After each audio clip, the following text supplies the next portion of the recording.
जय जय नवल किशोर, जय गोपी चित्तचोर प्रभू, जय जय माखन चोर. जयांची केली स्मरण, होय सकळ विद्यांचे अधिकरण. तेची वंदू श्री चरण श्री गुरूंचे, ते नमस्कारोनी आता. कृपावंत किती दीन बहु आवडती. त्यांचा भार वाहे माथा, करी योग क्षेम चिंता. महाराष्ट्राचं आराध्य दैवत राजाधिराज भगवान श्री पांडुरंग परमात्मा, मुक्त कैवल्य तेजोनिधी आळंदी वल्लभ महावैष्णव श्री ज्ञानराज माऊली, बुद्धिदाता श्री गणेश, कलेची व विद्येची अधिष्ठात्री असणारी मा सरस्वती, माझे आई वडील, माझे गुरुवर्य, माझ्या समोर उपस्थित, माझ्यापेक्षा ज्ञानानं मानानं वयानं अनुभवानं उपस्थित ज्येष्ठ श्रेष्ठ कीर्तनकार वर्ग असेल, प्रवचनकार वर्ग असेल, उपस्थित मातृभगिनी वर्ग, श्रोतृवर्ग, गायक वादक तथा आदी करून सर्व कलाकार वर्ग, तुम्हा सर्वांच्या चरणी साष्टांग भावानं प्रणिपात करून भगवंताच्या नामचिंतनाला आरंभ. विठ्ठल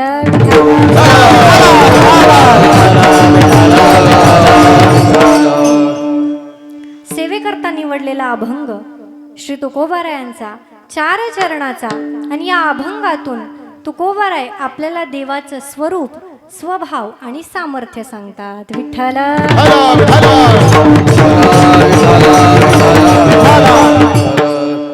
अभंगावर विस्तृत विवेचन करण्यापूर्वी अल्पसा परिहार द्यायचा, कारण आपल्या सर्वांना ज्ञात आहे, परंतु वक्त्याचं प्रधान कर्तव्य या न्यायानं थोडासा परिहार. तो म्हणजे बघा, पुण्यभूमी पावनक्षेत्र आपलं जालना जिल्ह्यातील हे चुरमापुरी नावाचं गाव, आणि इथं चालू असणारा पांडुरंगाच्या कृपेनं साधू संतांच्या आशीर्वादानं सगळ्या तुमच्या गावकऱ्यांच्या सहयोगातून चालत असणारा हा आपला अखंड नामयज्ञ सोहळा तथा श्रीमद संगीत भागवत कथा आहे. इथं आजचा माझा 5वा दिवस, 5व्या दिवसाची सेवा परम भाग्यानं माझ्या वाट्याला आलेली आहे. इथं येण्याचा योग ज्यांच्यामुळे आला ते आमचे कैलास भाऊ असतील, प्रल्हाद दादा असतील, सुशांत दादा असतील, त्याचबरोबर सगळेच गावकरी. या सगळ्यांच्या आग्रहातून, या सगळ्यांच्या नियोजनातून इथं तुमच्या सगळ्यांच्या दर्शनाचा योग आलेला आहे. विठ्ठल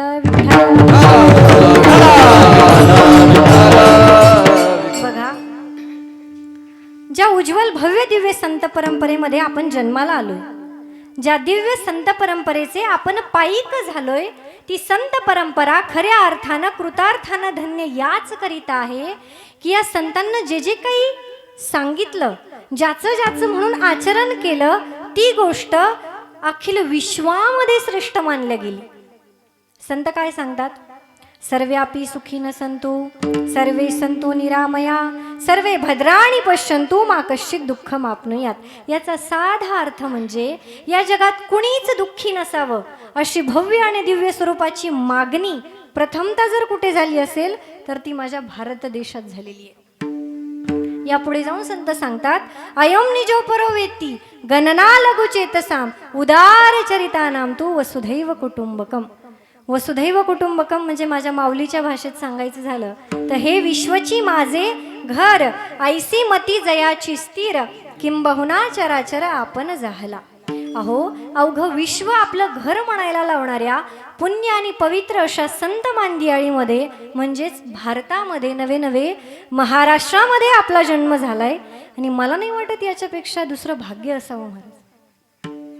म्हणून अशा भव्य दिव्य स्वरूपाची संत मांदियाळी लाभलेलं महाराष्ट्र आणि महाराष्ट्रातील देहू गाव, या देहू गावचे सुप्रसिद्ध साधू ज्यांचा गाथा पंचम वेद मानला जातो असे असणारे श्री तुकोबाराय यांचा 4 चरणाचा अतिशय गोड.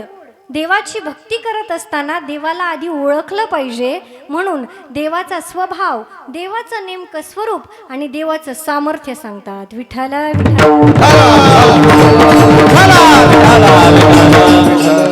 बघा, देवाच्या सेवेचं हे औचित्य आहे आणि एक प्रकारे आपलं जीवन अंतर्बाह्य पवित्र करून घेणारी ही साधना आहे, प्रक्रिया आहे. बघा, आज जर सगळ्या गोष्टींचा विचार केला तर सगळ्यात दूषित काय झालं असेल तर ते माणसाचं चित्त आहे महाराज. म्हणून तुम्हाला पैठण जवळ आहे, बरोबर. नाथ महाराजांकडे जाऊयात.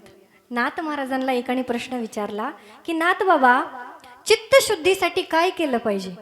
आम्हाला चित्तशुद्धीसाठी काय केलं पाहिजे सांगा. नाथ बाबा सांगतात, माझी कथा का माझे नाम, सकळ पातका करी भस्म, हे चित्तशुद्धीचे वर्म अति सुगम उद्धवा. चित्तशुद्धीसाठी कथा कीर्तनाशिवाय दुसरा पर्याय नाही. विठ्ठल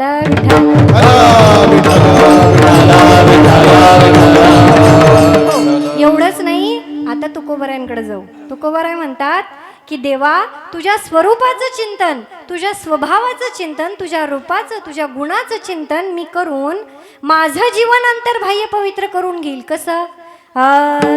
पवित्र होईन चरित्र उच्चारी, रूपाच्या आधारे गोजरिया, रूपाच्या आधारे गोजरिया, रूपाच्या आधारे गोजरिया, पवित्र होईन चरित्र उच्चारी, रूपाच्या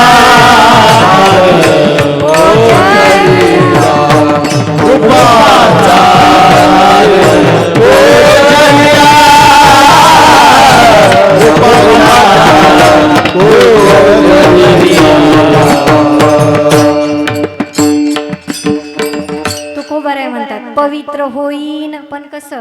चरित्र उच्चारे, रूपाच्या आधारे गोजरिया. तुझ्या रूपाचं देवा, तुझ्या गुणाचं किती सुंदर आहे ओ माझा देव. त्याच्या रूपाचं जर वर्णन करायला लागलं तर आपल्याला वेळ पुरणार नाही. एवढं सुंदर देवाचं वर्णन केलंय. अनेक साधू संतांनी देवाच्या स्वरूपाचं वर्णन केलंय. सांगतात देव कसा आहे हो? उभा आहे विटेवरी आनंदाचा कंद, उभा आहे विटेवरी आनंदाचा कंद, सावळा गोविंद, सावळा गोविंद. गोजिरेसे रूप आहे सावळी शिकाया, माझा विठुराया देई माऊलीची माया. सोडावी तो पाश सारे तोडी भावबंध, सावळा गोविंद, सावळा गोविंद. विठ्ठल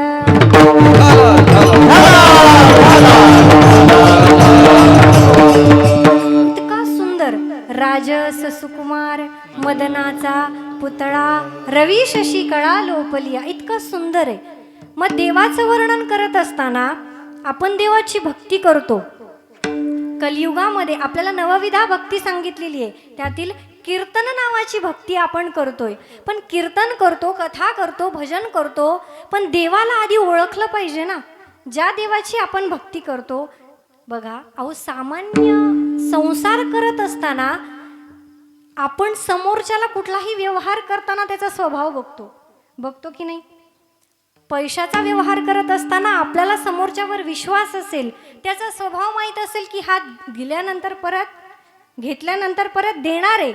हा संसार प्रपंचामध्ये जर आपण एवढा विचार करतो तर आपलं सर्वस्व ज्याला अर्पण करायचंय, आपला देह समर्पिजे देवा, भार काहीच न घ्यावा, होईल आघवा तुका म्हणे आनंद. तुकोबाराय म्हणतात की आपला वाणी सर्वस्व देवाला अर्पण करायचंय. त्या देवाचं आपल्याला स्वरूप तरी कळालं पाहिजे की नाही? म्हणून बघा, आपल्याला या कीर्तनात बघा 3च गोष्टी बघायच्यात. फार काही आपल्याला बघायचं नाही. काय बघायचंय? पहिलं थोडं बोलायचं. माझं बोलणं कळायलं ना तुमच्या भाषेत? कळायलं ना? हो. पहिलं काय बघायचंय? देवाचं स्वरूप. बोला, काय बघायचंय? स्वरूप. दुसरं स्वभाव. आणि तिसरं सामर्थ्य. आता ऐका, सर्वांगाचे कान करून ऐका, लक्ष द्या. देवाचं स्वरूप बघत असताना देवाची दोन स्वरूपं आपल्या समोर आहेत. पहिलं आहे निर्गुण निराकार आणि दुसरं सगुण साकार. आता निर्गुण निराकार रूप आपल्याला माहिती आहे सगळ्यांना, की जिथं काय रंग नाही, रूप नाही, नाही वर्ण छाया, निराकार निर्गुण तू चिरगुराया. जिथं आकार उकार मकार चकार काहीच नाही, असं देवाचं काय आहे, निर्गुण निराकार रूप आहे. बघा, तसा तर परमात्मा सर्वस्व चराचरामध्ये व्यापलेला आहे, बरोबर की नाही? तुमच्या आमच्या आपण सगळे देवाचेच अंश आहे. ममैवांशो जीवलोके जीवभूत सनातना मनषष्टानी इंद्रियानी प्रकृतीस्थानी करिष्यती. बघा, आपल्या सगळ्यांच्या हृदयामध्ये देव आहे. तैसा हृदयामध्ये मी रामू, असता सर्व सुखाचा आरामू, का भ्रांतासी कामू विषयावरी. आपल्या सगळ्यांच्या चित्तामध्ये हृदयामध्ये परमात्मा अंश देवा हे देवा हे देवा हे देवा हे देवा हे देवा हे देवा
नाना परी. देव नटतो महाराज, पण तुमच्या आमच्यासारखा नाही बरं. त्याला काही पार्लर लागत नाही. देवाचा मेकअप काय हो, भक्तांची भक्ती हाच देवाचा मेकअप आहे. त्याच्या भक्तांना बघा, देव एरवी काय म्हणतो बघा, की तुम्ही मला एरवी विसरलात ना तरी चालेल, तुम्ही माझ्याकडे एरवी आला नाही तरी चालेल, पण मला मात्र आषाढी कार्तिकी विसरू नका मज, सांगत असे गुज पांडुरंग. कारण भक्तीचा मेकअप जेव्हा होईल, भक्तीचा शृंगार जेव्हा होतो, तेव्हा देव सुंदर असा नटलेला दिसतो. आता सध्या बाजारात गोरं होण्याची क्रीम आली आहे, गोरं होण्याची पावडर आली आहे, बरोबर की नाही? आल्यात ना? बरं का, माझ्या आजोबांना मी जेव्हा सांगितलं की बाबा आता बाजारात सध्या गोरं होण्याची क्रीम आली आहे, आजोबा हसले, म्हणाले काय आमचा काळ होता, आम्ही गोऱ्यांना हकलून लावायसाठी प्रयत्न करत होतो. माझं बोलणं कळते, जाणकारांना कळेल बरं. गोरे तिकडून आले होते ना, आम्ही गोऱ्यांना देशातून हकलवायसाठी प्रयत्न करत होतो आणि देशातले सगळेच गोरे होण्याच्या मागं लागलेत. हे बघा, बाह्यांगानं परमार्थ करणं हा परमार्थातला मुळी विषयच नाही. तुम्ही वरून दिसता कसे, त्यापेक्षा तुम्ही वरून आहात कसे, हे आतून आहात कसे, हे फार महत्वाचे. दिसणं बघा काय असतं, हे जे आपल्याला सर्व गोष्टी दिसतात म्हणून आपल्याला फार चांगलं वाटतं, पण आतमध्ये जेव्हा आपण बघतो, आतला गाभा आपल्याला जेव्हा कळतो, तेव्हा खरी परमार्थातली गोडी कळते. मग त्यामुळं देव वरून आपल्याला सगळ्यांना मूर्ती रूपानं दिसतो. अहो तसं पाहिलं तर देव सुद्धा काळाच आहे की, वरून पांडुरंग परमात्म्याचं रूप आपण बघितलं तर काळच आहे. मग आपल्या सगळ्यांना गोरं का व्हायचंय?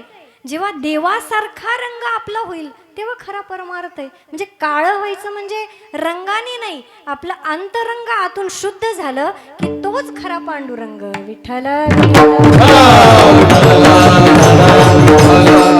मग आपल्याला देवाचं स्वरूप बघायचंय.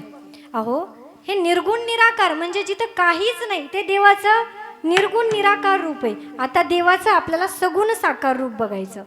सगुण साकार रूप इतकं सुंदर आहे महाराज. मी मगाशीच सांगितलं किती सुंदर आहे. बघा जेव्हा सीताई साहेबांनी जेव्हा पहिल्यांदी प्रभू रामचंद्रांना पाहिलं बरं का, जेव्हा सीताई साहेबांनी पहिल्यांदा प्रभू रामचंद्राला पाहिलं आणि पाहतच राहिल्या महाराज. राम को देख कर श्री जनक नंदनी, राम को देख कर श्री जनक नंदनी, बाग में जा खड़ी की खड़ी रह गई, राम देखे सिया माँ सिया राम को, राम देखे सिया माँ सिया राम को, चार अखियाँ लड़ी की लड़ी रह गई, राम को देख कर श्री जनक नंदनी, बाग में जा खड़ी की खड़ी रह गई. जेव्हा पहिल्यांदा पाहिलं आणि बघतच राहिल्या, इतकं सुंदर माझा परमात्मा आहे. आता देवाचं आपल्याला काय स्वरूप कळालं, निर्गुण निराकार आणि सगुण साकार. आता आपल्याला देवाचा स्वभाव बघायचा आहे आणि त्या स्वभावाचं वर्णन अभंगाच्या पहिल्या चरणात. कृपावंत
किती वाजवा एकदा जोडला कळावा.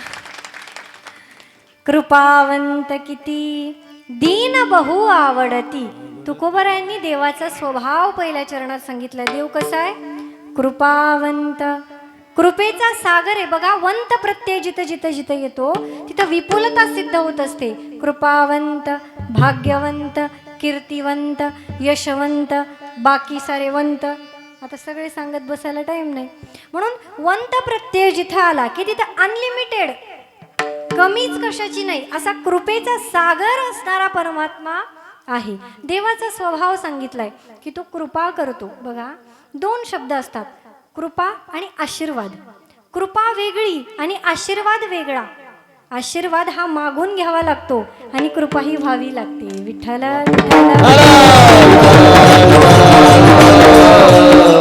देव कृपावंत आहे. आता सामान्य आपण बघा, आपण सगळे शेतकरी वर्ग आहे. आपण आपला एखादा मित्र आहे, जीवलग मित्र आहे बरं का, अतिशय आपली घट्ट मैत्री आहे. पण मला सांगा, तो मित्र आपल्याला काहीही करायला तयार आहे. अगदी आपल्याला गारव्यामध्ये का वनव्यामध्ये गारव्यासारखा आहे. बरोबर होत असतं कधी कधी वयानुसार बरं का, समजून घ्या. इतका घनिष्ठ मित्र आहे. मला सांगा, काहीही करायला जो एखादा मित्र तयार झाला, पण मला सांगा तो मित्र कधी आपल्या पत्नीची भूमिका करू शकेल का हो? करू शकेल? नाही ना करता येणार. पण हा अपवाद सुद्धा देवापुढं खोटा ठरतो. ऐका कसा. तुम्ही म्हणाल की पत्नीची भूमिका कशी काय करेल? चला हस्तिनापूरला चला. हस्तिनापुरामध्ये काय झालं? अर्जुन आणि श्रीकृष्ण परमात्मा. अर्जुनानं कृष्णाला सांगितलं की देवा मला जरा बोर होतंय रे, तुम्हाला जसं झालंय असं. झालं नाही ना माता माऊल्या? अर्जुन म्हणतो की देवा जरा बोर झाला, आपण थोडंसं फिरून येऊ बरं का. मग श्रीकृष्ण परमात्मा तर तयारच आहेत. अर्जुन तर आवडीचा आहे बरोबर का. या जगदीश्वराचे प्रेम येथ दिसत असे निरुपम, कैसे पार्थायने सर्वोत्तम पुण्य केले. हो या अर्जुनाचं सांगायला खूप वेळ कमी पडेल, एवढा अर्जुन प्रिय आहे भगवंताला. भगवंतानं रथ काढला आणि दोघं निघाले आणि सरळ एका वनामध्ये गेले. त्या वनाचं नाव आहे काम्यक वन. काम्यक नावाच्या वनात ते दोघं गेल्यानंतर आता इतकं सुंदर वन, ते खूप सुंदर. त्या वनात गेल्यानंतर अर्जुनाला असं वाटलं मला काय बुद्धी सुचली आणि देवाला घेऊन इथं आलो. सुभद्रेला आणलं असतं तर कळतंय ना. इतकं सुंदर वन होतं बरं का. मला काय दुर्बुद्धी सुचली आणि मी इथं देवाला घेऊन आलो. सुभद्रेला आणलं असतं तर थोड्या चार प्रेमाच्या गोष्टी बोलता आल्या असत्या. थोडक्यात तिथलं वातावरण जरा रोमॅन्टिक होतं, इतकं सुंदर. मग देवाला आता कसं आहे, चिंतिल्या रोकडे मनोरथ. देव कसा आहे, भक्ताच्या मनात एखादा संकल्प यावा आणि तो देवानं लगेच पूर्ण करावा. देवाला वाटलं ऐका की माझ्या भक्ताला त्याच्या पत्नीचा विरह जाणवतोय, मी काहीतरी केलं पाहिजे. आणि परमात्मा अर्जुनाला म्हणतात अर्जुना मी जरा घोड्यांना पाणी दाखवून येतो. आणि पाणी दाखवायला घोडे घेऊन जातात. या झाडाच्या आडून देव जातात आणि या झाडातून नख शिखांत असं सुभद्रेचं रूप, हुबेहूब टॉप टू बॉटम सगळी सुभद्रा बरं का. साक्षात सुभद्रा इतकी सुंदर दिसत नसेल इतका माझा परमात्मा सुंदर दिसत होता सुभद्रेच्या रूपामध्ये. आता सुभद्रा आली, पैंजनाचा आवाज आला. अर्जुनाला वाटलं इथं पैंजनाचा आवाज कसा काय आला. मागं वळून बघितलं तर सुभद्रा. आश्चर्यचकितच झाला, म्हणजे सुभद्रे तू इथं कशी काय आली. सुभद्रा म्हणाली कशी आली काय आली याला काही महत्व नाही, आली हे महत्वाचं. बरं म्हणाली ठीक आहे आली ना, बस जरा. आता बघा तिथं त्यांनी काय केलं हे महाभारतात नाही, पण जेव्हा बराच वेळ त्यांनी प्रेमाच्या गोष्टी केल्यानंतर अर्जुनाला मात्र जाग आली. ऐकताय ना तुम्हाला ही जाग आली का? हां अर्जुनाला जाग आली आणि अर्जुन म्हणतो सुभद्रे उठ बरं, उठ सुभद्रे. आत्ता या क्षणी भगवंत येतील तुला आणि मला बघितलं तर देव म्हणतील मला कशाला घेऊन आला जर सुभद्रेलाच आणायचं होतं तर. म्हणून अर्जुन काय करतो सुभद्रेला उठवतो. सुभद्रा उठते. पण आता एवढं सुंदर वातावरण सुभद्रेलाही जाऊ वाटत नाही, अर्जुनालाही जावं देऊ वाटत नाही, पण जावं तर लागणार. म्हणून सुभद्रा जायला लागणार तेवढ्यात अर्जुन तिला थांबवतो. अर्जुन थांबवतो आणि हातातली बोटातली अंगठी काढतो आणि सुभद्रेच्या बोटात घालतो. काय अर्जुन म्हणतो की सुभद्रे आपल्याला भविष्यामध्ये या दिवसाची आठवण म्हणून ही अंगठी तुला देतो. आता सुभद्रा ती अंगठी घेऊन जाते. तिथे सुभद्रेला पुढं काही काम नाही. आता परमात्मा घोड्याला पाणी दाखवून किरीटिनम गदिनम चक्रहस्त त्याच्या चतुर्भुज रूपामध्ये येतात. आणि आता काय झालेलं असतं, अर्जुनाचा चेहरा जरा खुललेला असतो. अर्जुनाचा चेहरा खुललेला असतो. भगवंत म्हणतात अर्जुना काय झालं, मी इथून गेल्यानंतर कोणी आलं होतं का? अर्जुन म्हणतो नाही देवा. थोडासा घाबरतो. बरं नाही देवा कुणी आलं नव्हतं. मग बरं ठीक आहे कुणी आलं नव्हतं. मग आता बराच वेळ झाले, आता आपल्याला हस्तिनापूरला निघालं पाहिजे. म्हणून दोघंही निघतात. पण आता देव खेळी आहे, देव चतुर आहे. चतुर नाही चतुरा तो शिरोमणी गुण लावण्याची खाणी असा असणारा देव मात्र त्याच्या लीला दाखवायला सुरुवात करतो. आता परमात्मा पुढे रथाचं सारथ्य करताना रथाची दोर हातात आणि मग आता निघाले दोघं. पण अर्जुनाला दाखवायचंय. मग भगवंत काय करतात, अर्जुना ते बघ ते वन किती छान आहे बघ, ते झाड किती सुंदर आहे. अर्जुन म्हणतो हो देवा सुंदर आहे. परत म्हणतात अर्जुना अरे बघ ना ते तळ किती सुंदर आहे. काय हेतू काय आहे की अर्जुनानं बोटातली अंगठी पाहावी. आणि अर्जुनाचं लवकर लक्ष जात नाही, पण देव काय त्याचे प्रयत्न सोडत नाही. पण शेवटी अर्जुनाचं लक्ष मात्र त्या अंगठीवर जात. अर्जुनाच्या सगळ्या फ्युजाच उडतात महाराज. अर्जुनाला वाटतं की ही अंगठी देवाच्या बोटात आलीच कशी. पण आता विचारावं कसं, घाबरतो. बघा कसं असतं, ऐका, काही काही प्रसंगात घाबरणं गुन्हा नसतो, फक्त सावरता आलं पाहिजे. विठ्ठल विठ्ठल.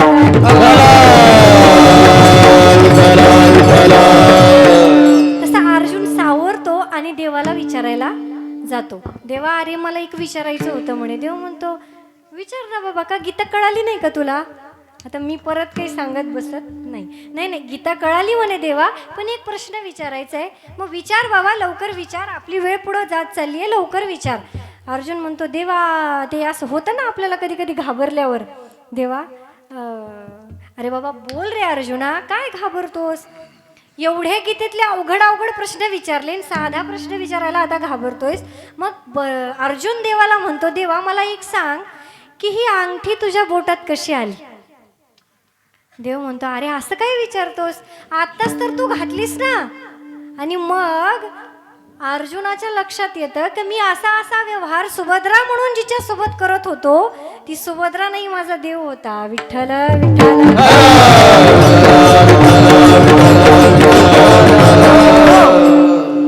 एवढा कृपावंत देव आहे की भक्ताच्या मनातला संकल्प पूर्ण करण्यासाठी ऊच नीच काही नेने भगवंत तिष्ठे भाव भक्ती देखोनिया. देवाला दुसरं काहीच लागत नाही हो, देवा कारणे भाव तस्मात थोर प्रेमाचा भुकेला.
भावाचा भुकेला वैकुंठ सोडून आला. त्याला दुसरं काहीच लागत नाही. अहो मला सांगा, एवढी अक्षयोनी सेना होती, पण अर्जुनाने मात्र देवाला मागितलं आणि दुर्योधन सगळी सेना घेऊन गेला.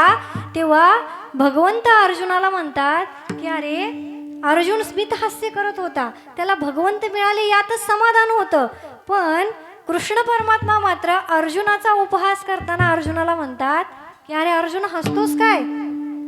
अर्जुना हसतो काय? बघ की तुला सध्या सगळ्या गोष्टी माझ्याकडून मिळतील, पण मी हातामध्ये शस्त्र धरणार नाही. पण अर्जुनाचा स्वभाव कसा आहे? अर्जुन म्हणतो मला तू मिळाला ना, मला दुसरी कशाचीच गरज नाही. विठ्ठल.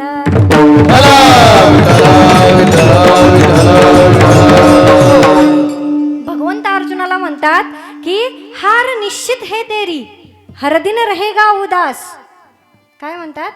हार निश्चित है तेरी, हर दिन रहेगा उदास. माखन तो दुर्योधन ले गया, केवल छाछ बची है तेरे पास. पण तोही अर्जुन आहे. अर्जुन म्हणतो देवा जीत निश्चित है मेरी, दासन होगा उदास.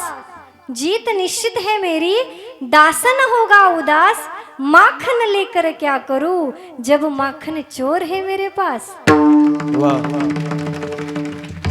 जिथं सर्व असणारा देव माझ्या पक्षात आहे, तिथं मला घाबरायची काय गरज आहे? आणि बघत नाही हो देव, जात पात देव कधीच बघत नाही, काहीही करतो.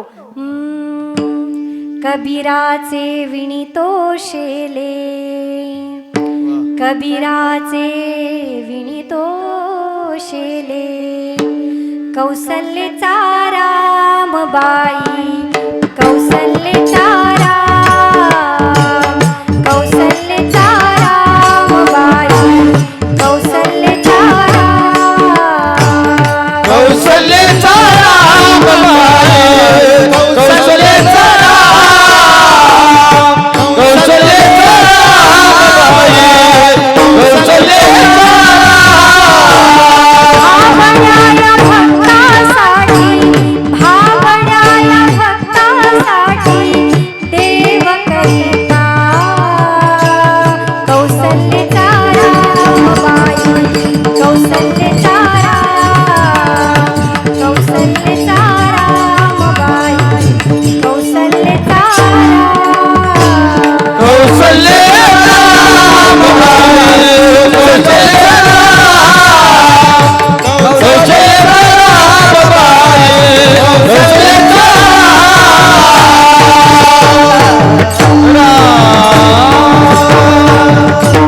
कौसल्याचा रामबाई, कौसल्याचा राम, कौसल्याचा रामबाई, कौसल्याचा राम.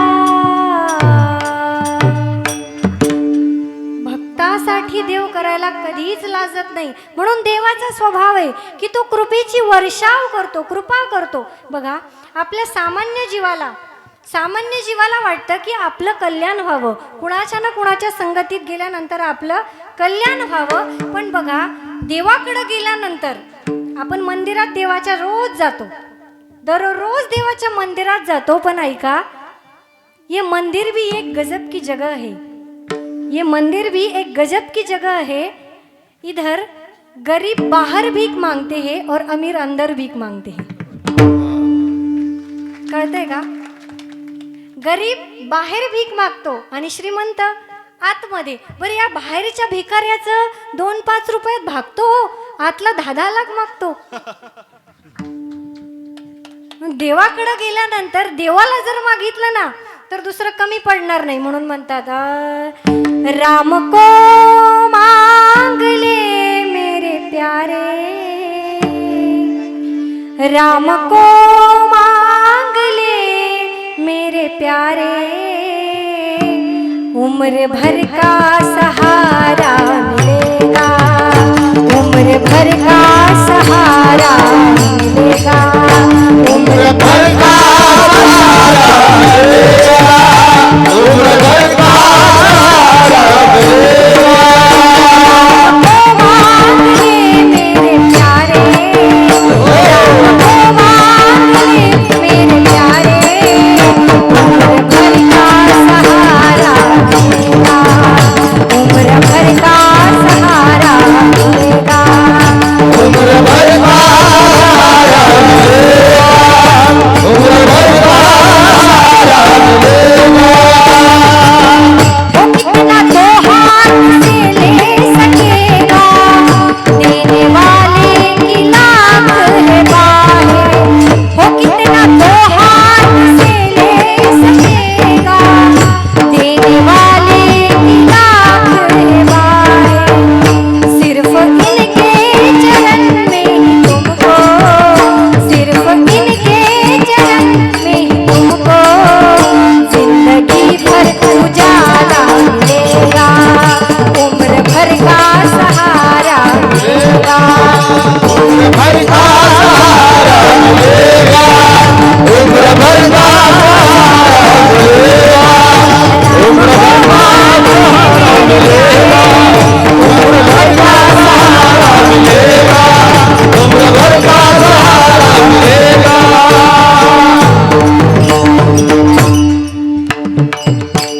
राम को मांग ले मेरे प्यारे, उम्र भर का सहारा मिलेगा, उम्र भर का सहारा मिलेगा.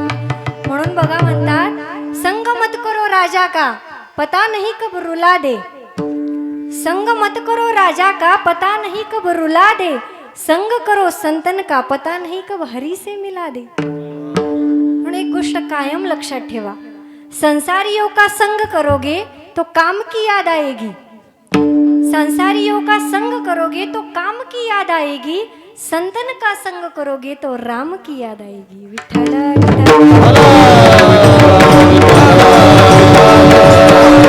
आपलं कसं आहे, आपण परमार्थ करतो पण आपला प्रपंच चांगला व्हावा म्हणून परमार्थ करतो. एका ठिकाणी प्रवचन चालू होतं, माता माऊल्या झोपल्या नाही ना, कसं माझं यांच्याकडे लक्षच जाईना हो, सगळे इकडं हे असं माझाच पक्ष बाजूला ठेवलाय तुम्ही. तुम्ही हाय ना सगळ्या बाय पाठीशी. हा हा. तर एका ठिकाणी प्रवचन चालू होतं, सुंदर प्रवचन चालू होतं. महाराज सांगत होते की बघा, या जन्मी जे पुरुष आहेत ते पुढच्या जन्मी सुद्धा पुरुषच होणार. या जन्मी ज्या स्त्रिया आहेत त्या पुढच्या जन्मी सुद्धा स्त्रियाच होणार, असं महाराज सांगत होते बरं का. एक आजी तटकन उठली आणि निघून जायला लागली. महाराज म्हणाले, अहो आजी काय झालं, मी एवढं चांगलं सांगतोय तुम्ही अशा निघाल्या का. आजीनं फार सुंदर उत्तर दिलं बरं का. आजी म्हणते, महाराज पुढच्या जन्मी येऊन पण जर भाकऱ्याच थापायच्या असतील तर प्रवचन ऐकून फायदा काय. कळतंय ना माझं बोलणं. आपण परमार्थ करतो पण प्रपंच चांगला व्हावा म्हणून करतो. बघा, संतांचा परमार्थ ही देवासाठीच आणि प्रपंच सुद्धा देवासाठीच. विठ्ठल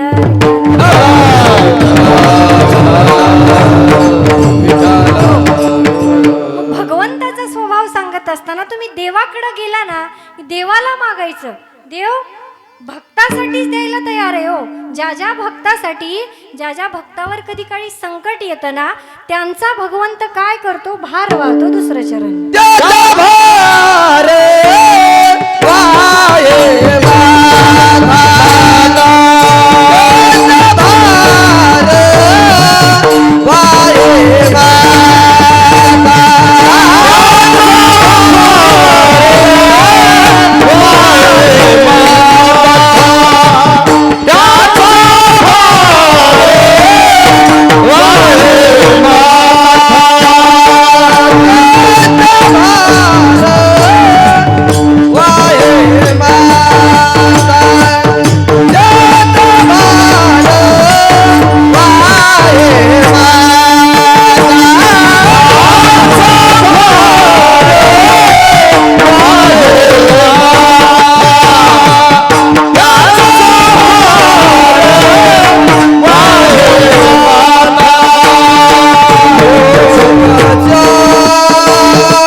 वाहे माथा करी योग क्षेम चिंता.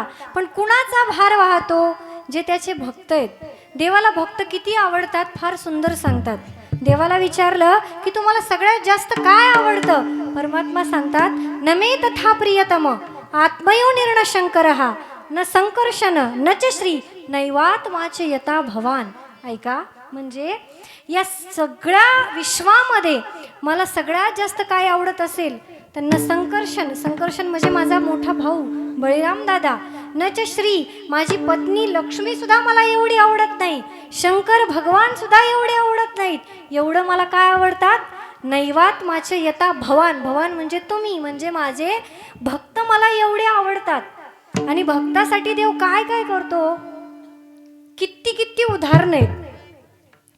देवासाठी, भक्तासाठी परमात्मा, पण त्या भक्तासाठीच देव करतो ज्या भक्ताचं अंतकरण शुद्ध आहे. कुणासाठी देव एवढं वैकुंठ सोडून इथं यायला रिकामा नाही हो. विठ्ठल विठ्ठल.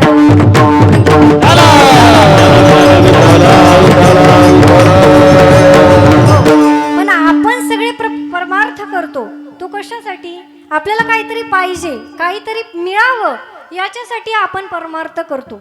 आपली सहज जरी कोणतीही क्रिया असली तरी ती आपली स्वार्थासाठी असते. व मूर्खातला मूर्ख व्यक्ती सुद्धा फायदेशिवाय प्रवृत्त होत नाही. आपण तर सगळे जाणकार माणसं आहेत. एका उंच टेकडीवर, बरं का, ऐकताय का, एका उंच टेकडीवर एका देवीचं मंदिर होतं. आणि ती देवी या गोष्टीसाठी प्रसिद्ध होती की जी दुसऱ्याला काहीतरी मागितल्यावरच प्रसन्न होते किंवा तो आशीर्वाद देते.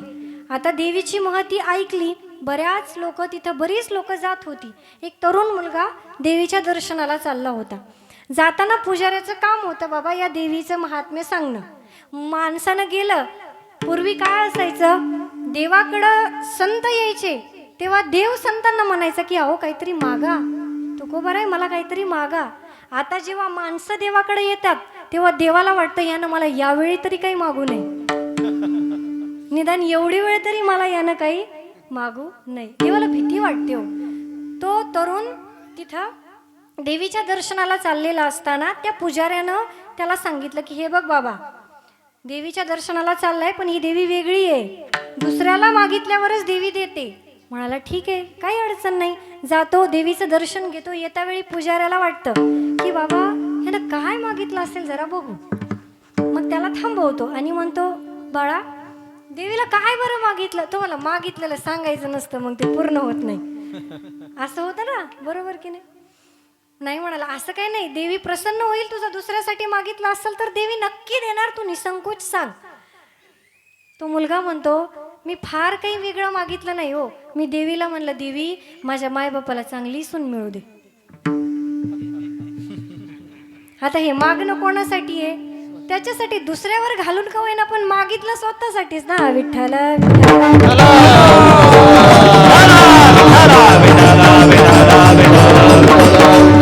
आपला प्रपंच सुद्धा मागण्यासाठीच आणि परमार्थ सुद्धा मागण्यासाठीच आहे. म्हणून जेव्हा आपला परमार्थ, बघा परमार्थ आणि प्रपंच वेगळा करायची गरज नाही. तुम्ही प्रपंच जर देवाला धरून केला तर तोच तुमचा परमार्थ आहे. विठ्ठल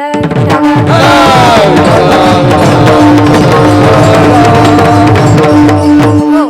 म्हणून तुकोबाराय आपल्याला सांगतात की देवा त्यांचा भार वाहे माथा करी योग क्षेम चिंता. त्या भक्ताच्या योगाचीही चिंता देव करतो आणि क्षेमाचीही चिंता देव करतो. आता योग आणि क्षेम म्हणजे काय हो? जे आपल्याला प्राप्त आहे ते योगाने होतं आणि त्याचं परिपालन म्हणजे ते टिकवणं, याचा अर्थ क्षेम. विठ्ठल विठ्ठल. हो बघा, आपल्याला नशिबानं मिळालेलं सोपं असतं. नशिबानं आपल्याला बापदादाची जमीन मिळते, पैसा मिळतो, हे ज्याच्या त्याच्या भाग्यावर अवलंबून आहे. पण ते टिकवता आलं पाहिजे, याला क्षेम म्हणतात. अनेकांना भाग्यानं कितीतरी गोष्टी मिळाल्या पण ते टिकवता आल्या नाहीत. कितीतरी जमिनी मिळाल्या पण व्यसनाच्या अधीन जाऊन त्या जमिनी सुद्धा गेल्या हो महाराज. सध्या जर आपण विचार केला थोडासा, बघा संतांच्या संगतीत जायचं, देवाच्या संगतीत जायचं. देवाकडे गेल्यानंतर आपल्याला या गोष्टीचा विचार केल्यानंतरच आपल्याला फळ मिळेल. पण सध्या देवाकडे गेल्यानंतर काय मागावं हेच कळत नाही. मग संतांच्या मार्फत जेव्हा आपण देवाकडे जातो, बघा काय असतं, आपल्या प्रत्येकाच्या घरामध्ये एक लहान मूल असतं. आहे ना प्रत्येकाच्या घरात? हा, लहान मूल, लहान लेकरू असतं. मला सांगा सकाळी सकाळी उठल्यानंतर ते कसं असतो? हा, अतिशय असं दोन्ही नाकातून गंगा यमुना घाणीनं भरलेलं, बरोबर? असं ते लेकरू प्रत्येकाच्या घरात असतं. मग काय होतं, एका अंगणात हे असंच छोटंसं लेकरू खेळत असतं आणि बाहेरून त्याचे वडील येतात. वडील आल्यानंतर आता ते घाणीनं भरलेलं लेकरू, त्या लेकराला कळत नसतं की मी घाणीनं भरलोय, पण त्याला त्याचे वडील कळत असतात. समोरून आलेले वडील, तो म्हणतो पप्पा पप्पा मला घ्या, बाबा मला घ्या. पण वडील जवळ येतात, घाणीनं भरलेलं लेकरू बघतात आणि तिथून निघून जातात. पण मला सांगा, कसंही असलं तरी त्याला कोण घेते हो? हा, कसंही कितीही घाणीनं भरलेला असो, पण त्याला कोण घेते? त्याची आई घेते ना महाराज.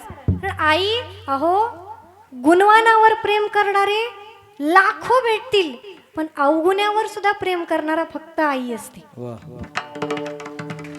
जिच्या अहो आपल्या फार सुंदर गायन केलं की आपल्या कितीतरी माता माऊल्यांना वाटतं, इतके चांगलं गाणारं बघितलं की वाटतं की नाही वा आपलं लेकरू सुद्धा गाणारच निघावं.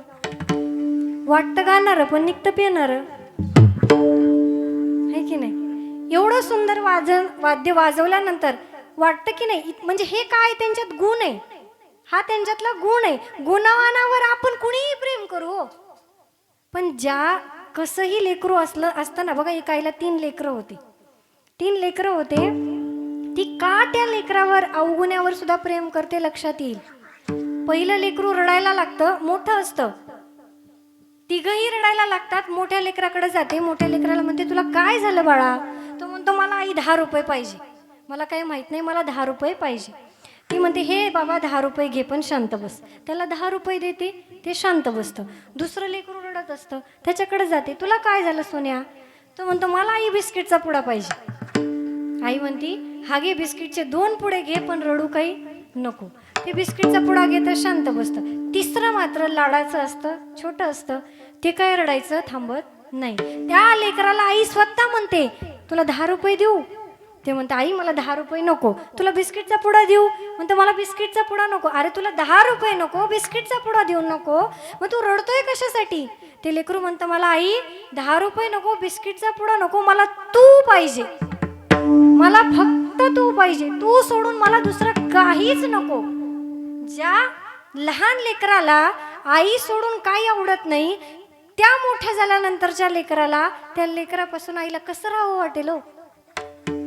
साधा विचार आहे की नाही? लहानपणी फक्त लेकराला त्याची आई आवडते. काय असतं? 4-5 महिन्याचं लेकरू असतं. कसं आहे माहिती आहे का? 4-5 महिन्याचं लेकरू ती आई काय करते? असं हातात घेते आणि असं टाकते, आहे की नाही? असं खेळत असते. हा, तुला मामाची पोरगी बायको करायची, काय म्हणते? आता या लहान 4-5 महिन्याच्या लेकराला बायको तरी कळती का हो? मग त्याला बायको कोणी शिकवली? हा? आणि मग मोठं झाल्यावर त्याने बायकोचं ऐकलं तर त्रास कोणाला होतो? आईलाच होतो. विठ्ठल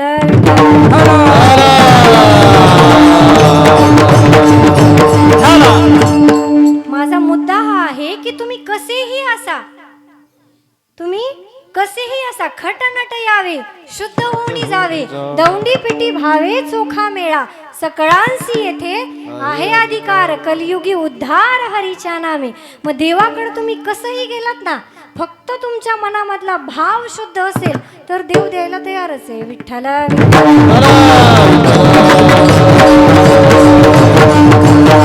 तुकोबाराय म्हणतात की कधी काळी आपल्या जीवनामध्ये वाट चुकण्याचा प्रसंग आला तर देव आपल्या हाताला धरून पहिलं तीराला नेतो. भुलोने दी वाट करी धरोनी दावी नीट. हे सगळं कधी होतं? जेव्हा तुम्ही जीवानं भावानं देवाचं अनुसरण कराल. विठोबार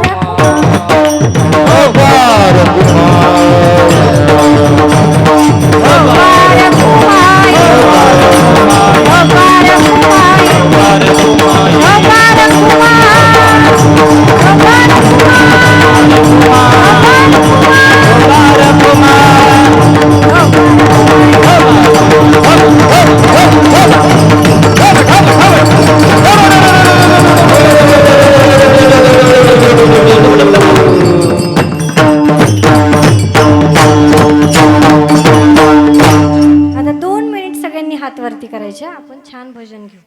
10-15 मिनिटं शिल्लक आहेत. हा, ज्यांना ज्यांना 2 हात आहेत त्यांनी हात वरती करा.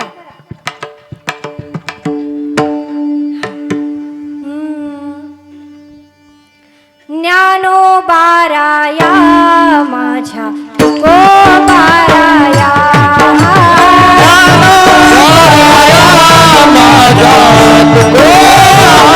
भजन केलं त्याबद्दल खरंच मनापासून धन्यवाद. बघा, आपल्याकडे वेळ थोडाच राहिलाय, म्हणून आपल्याला 10-15 मिनिट शिल्लक आहेत आपल्याकडे. आपल्याला देवाचं काय कळालं, स्वरूप कळालं, देवाचा स्वभाव कृपावंत कळालं, देवाचं सामर्थ्य. बघा, देवाचं सामर्थ्य सांगण्यासाठी मनुष्य सुद्धा समर्थच पाहिजे की हो. हा, देवाचं सामर्थ्य सांगण्यासाठी मनुष्य सुद्धा समर्थच लागेल. माझ्या तुमच्यासारखा सामान्य कीर्तनकार देवाचं सामर्थ्य सांगेल यात नवल नाही. माझ्या तुमच्यासारख्या सामान्य कीर्तनकाराला देवाचं सामर्थ्य सांगता येणार नाही यात नवल नाही. उपनिषदांना सुद्धा ते जमलं नाही. न करवे अर्थ उपनिषदा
न करवे उपनिषदा.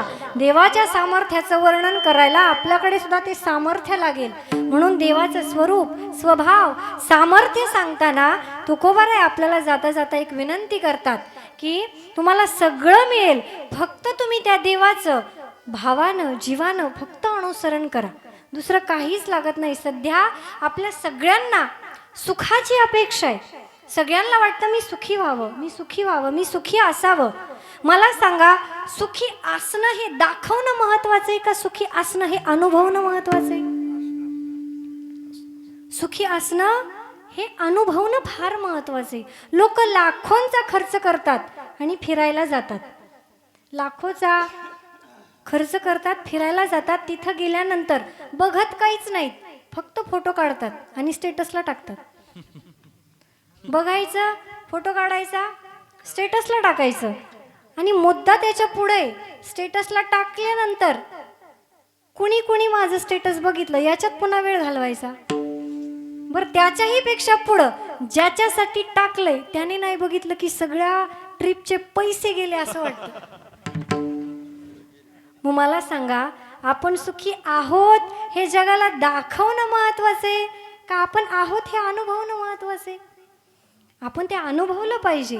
अहो, किती सुंदर असा हा स्वर्गीची अमर इच्छिताती देवा आणि मृत्यू लोकी व्हावा जन्म हा का, तर हा सुख सोहळा स्वर्गी नाही.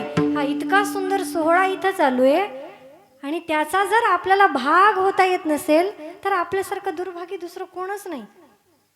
म्हणून सुखाची अपेक्षा ज्यांना आहे ना, सुखाची अपेक्षा ज्यांना आहे त्यांनी दाखवण्यापेक्षा अनुभवणं फार महत्वाचे. काय आहे, माणसं दुःखी काय आहेत सांगू? सध्या सुखी फक्त एकच व्यक्ती आहे, लहान लेकरू. काय असतं, वयस्कर माणसं काय असतात, ते वयस्कर माणसं भूतकाळात जगतात. आम्ही असं केलं, आमच्या काळी असं होतं, आम्ही किती पावसाळे बघितले, आम्ही किती उन्हाळे बघितले. अहो, तुम्ही पावसाळे उन्हाळे बघितले असते ना, आम्ही एकाच वर्षी कितीतरी पावसाळे बघितले. हा, वा. मग वयस्कर माणसं काय करतात, भूतकाळात जगतात की आम्ही असं केलं, आमच्या काळी असं होतं, आमच्या काळी तसं होतं, म्हणून ते दुःखी आहेत. तरुण वर्ग भविष्याच्या चिंतेत दुःखी आहे. मला घर मिळवायचंय, मला गाडी घ्यायची आहे, मला अमुक घ्यायचंय, तमुक घ्यायचंय, त्याला भविष्याची चिंता आहे म्हणून तो दुःखी आहे. आणि सगळ्यात सुखी कोण आहे तर तो लहान लेकरू आहे, कारण ते वर्तमानात जगतं. म्हणून वर्तमानात जगता आलं पाहिजे. आणि तुकोबाराय म्हणतात, देवा मला फार दुसरं काही नको, मला लहानपणा देगा देवा, मला लहान कर. कारण लहानपणात अज्ञानात जेवढं सुख आहे ना तेवढं ज्ञानी झाल्यानंतर नाही. विठ्ठला म्हणून बघा, आज सगळ्या सगळ्यात जास्त गरज कशाची असेल तर ही लहान लेकरं आहेत, ते अज्ञानी आहेत, त्यांच्यावर चांगले संस्कार करण्याची आज गरज आहे. आणि हे संस्कार केले माझ्या शिवाजी राजांनी. ऐका, प्रसंग डोळ्यासमोर उभा करा. औरंगजेबाकडे जायचं होतं, आग्र्याला जायचं होतं. अहो, दुश्मनाच्या गावात जायचे, वैऱ्याच्या शत्रूच्या गावी जायचे. सोबत शंभूराजांना घेतलं. आपल्यासारख्यांनी काय विचार केला असता, अहो शत्रूच्या ठिकाणी जायचंय, आपल्या वंशाच्या दिवाला घरातच ठेवूयात. आपण हा विचार केला असता. शिवाजी महाराजांनी शंभूराजांना घेतलं आणि निघाले. आता मला सांगा, गडावरून आग्र्यापर्यंतचा एवढा सगळा प्रवास होता. त्या प्रवासामध्ये शंभूराजे आणि शिवाजी महाराज काहीतरी तर बोलले असतील ना हो. शिवाजी महाराजांनी शंभूराजांना काय सांगितलं असेल, आपलं कॅनरा बँकेत अकाउंट आहे, तुला पासवर्ड सांगतो, पुण्यात आपले 2 फ्लॅट आहेत, हे सांगितलं असेल शिवाजीराजांनी. माझा राजा शंभूराजांना सांगतो, शंभूराजे तुम्ही आतापर्यंत यश पाहिलं, शंभूराजे तुम्ही आतापर्यंत कीर्ती पाहिली, आतापर्यंत स्वराज्य पाहिलं, आता संघर्ष काय असतो बघा. आणि शंभूराजांना घेऊन जातात. शंभूराजांना घेऊन गेल्यानंतर बाणेदार संभाजी बघितल्यानंतर दिलेर खान औरंगजेब त्याला एक हत्ती भेटवस्तू देतो बरं का. एवढा मोठा हत्ती शंभूराजांना भेट म्हणून दिल्यानंतर दिलेर खान मात्र तिथं हसून शंभूराजांना म्हणतो की संभा, ये इतना बड़ा हाथी तू महाराष्ट्र में कैसे लेकर जाओगी. काय म्हणतात, ये इतना बड़ा हाथी तुम महाराष्ट्र में कैसे लेकर जाओगे. शंभूराजे उत्तर देतात, अरे ये तो जानवर है, इस पर बैठ कर जाएंगे, नहीं आया तो खींच कर ले जाएंगे. ऐका, शंभूराजे म्हणतात, ये जानवर है, इस पर बैठ कर जाएंगे, नहीं आया तो खींच कर ले जाएंगे, लेकिन हमारे आबा साहेब ने जो आपको किले दिए हैं वो तो अभी महाराष्ट्र में है, उन्हें आप आगरा कैसे लाओगे. आता वाजवा. हे संस्कार आहेत महाराज, आणि हे दुसरं तिसरं कुणी करू शकत नाही. ते वडिलांनी, ते आई वडिलांनी आता करणं गरजेचं आहे. मग शंभूराजांनी दुसरीकडे बघितलं का हो, संघर्ष घरातच संघर्ष होता, दिवस रात्र संघर्ष होता. हा संघर्ष कोणी पाहिला, माझ्या शंभूराजांनी बघितला. आणि म्हणूनच छत्रपती शिवाजी राजांच्या पोटी, हा वाघाच्या पोटी हा छावा जन्माला आला, कारण घरात संघर्ष बघितला. म्हणून आज आपल्या तरुण वर्गाला संघर्ष काय, त्यांना बाहेर पाठवा, संधी द्या. पण आपलं झालंय कसं, आपलं लेकरू काहीतरी वेगळं करायला गेलं की बाप त्याला म्हणतो, अरे लेका अंथरून पाहून पाय पसर की जरा. काय म्हणता, अंथरून पाहून पाय पसर. मग ते लेकरू हातपाय आखडून आखडून दमून जाते, पण पाय काय पसरत नाही. अरे आपल्या लेकराला सांगा, तुला काय हातपाय पसरायचे ते पसर, अंथरुणाचं काय करायचं ते हे बाप बघीन. जेव्हा तुम्ही त्याला संधी द्याल, जेव्हा त्याच्यातला गुण ओळखाल ना, तेव्हा ते लेकरू उंच भरारी घेणार आहे. विठ्ठल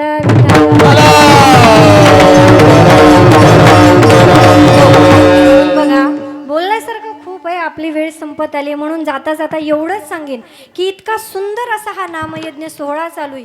इथं सुंदर सुंदर मला महाराजांनी सांगितलं की इथं सांगण्यासारखं महत्त्वाचं काय असेल तर सगळ्यात तरुण वर्गानं ही सगळ्या कीर्तनकारांची जबाबदारी घेतलेली आहे.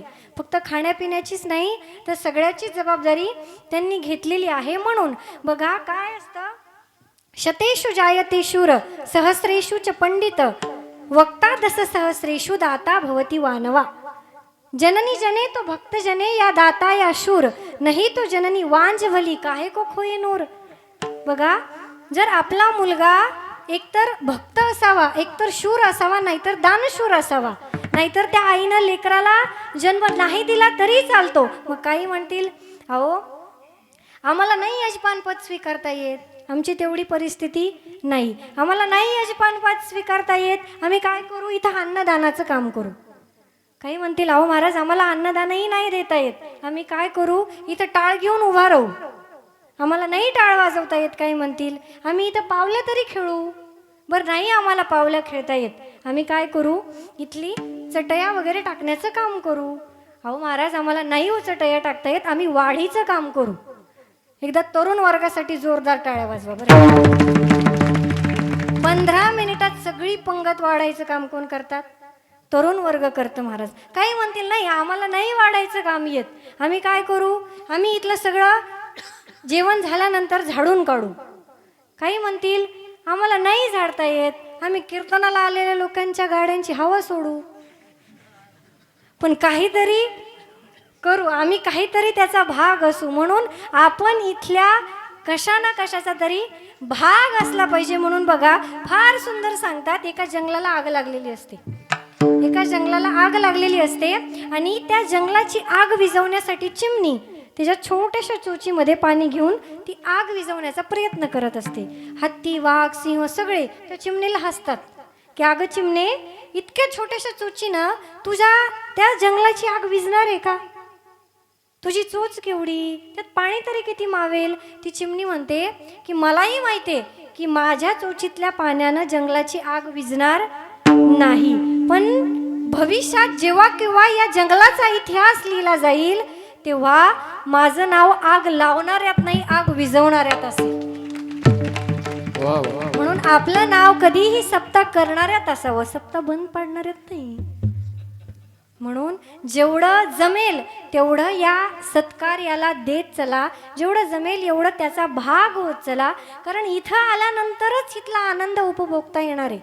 कितीही तुम्ही मोबाईलवर बघितलं, कितीही हा सोहळा यूट्यूबवर आता सध्या हा चालू आहे आपला गजर भक्तीचा, या यूट्यूब चॅनलवर आपल्याला हे कीर्तन बघता येईल. पण मला सांगा, आपल्याला जे जे काही या मोबाईलवर बघतील ते कुठंतरी म्हणतील की नाही किती सुंदर चालू होतं, पण मला त्याचा भाग होता आलं नाही. म्हणून आपल्याला या कार्यक्रमाचा, या सप्त्याचा, या आनंदाचा भाग होता आलं पाहिजे, हे महत्त्वाचं आहे. म्हणून बघा फार सुंदर नियोजन आयोजन आहे. सुंदर अशी बघा आपल्या सगळ्यांना राजहंस माहिती आहे. राजहंसाचं चालणं अतिशय सुंदर असतं, बरोबर. उत्कृष्ट असा राजहंस चालतो, सुंदर चालतो. मग मला सांगा, माऊली म्हणतात राजहंसाचे चालणे भूतळी झाली या शहाणे, आणि के काय कोणी चालावीची ना. हा राजहंस एवढा सुंदर चालतोय, मग बाकीच्या पक्ष्यांना काही चालायचंच नाही का? बरं जाऊ द्या, राजहंस जाऊ द्या, गरुड माहिती आहे, गरुड गरुड त्याच्या पंखानं आकाशात उंच भरारी घेतो. मग काय बाकीच्या पाखरांना काही उडायचंच नाही का? बाकीच्या चिमण्यांना काही उडायचं नाही. तसा हा छोट्याशा चिमणीचा एक उडण्याचा प्रयत्न आहे. विठ्ठल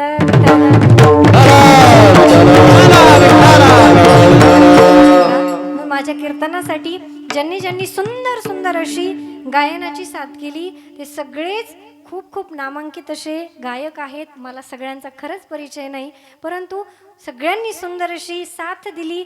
दोन्हीही मृदुंगाचार्य असतील, हार्मोनियम वादक असतील, सिस्टीमवाले दादा असतील, त्याचबरोबर सगळ्या माता माऊल्या, चोपदार, सगळे ज्यांची कथा चालू आहे त्या आपल्या वर्षाताई, सगळ्यांच्या चरणी, तुमच्या सर्वांच्या हृदयस्थ असणाऱ्या परमात्म्याच्या चरणी बोलिलो तैसे बोलविले देवे, माझे तुम्हा ठावे जाती कोळ, करा क्षमा काही नका धरू कोप, तुम्ही संत माय बाप दिनावरी. म्हणून जे काही योग्य असेल ते माझ्या गुरुवार्यांचा आदरणीय हरिभक्तीपरायण शहाजी महाराज गदादे, हरिभक्तीपरायण गाथामूर्ती चंद्रशेखर महाराज देगलूरकर यांच्या मुखातून जे काही ऐकण्याचा प्रयत्न केला ते तुमच्यासमोर मांडण्याचा एक छोटासा प्रयत्न केलेला आहे.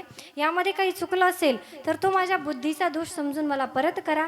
जे काही चांगलं आहे ते गुरुवार्यांची कृपा आणि त्याचं आपल्या जीवनामध्ये अनुकरण करण्याचा प्रयत्न करा, दाखवण्यापेक्षा अनुभवण्याचा प्रयत्न करा. म्हणून माझी ही सेवा तुम्हा सर्वांच्या हृदयस्थ असणाऱ्या परमात्म्याच्या चरणी अर्पण करून वाणीला विराम. ज्ञानेश्वर माऊली, ज्ञानेश्वर माऊली, ज्ञानराज माऊली.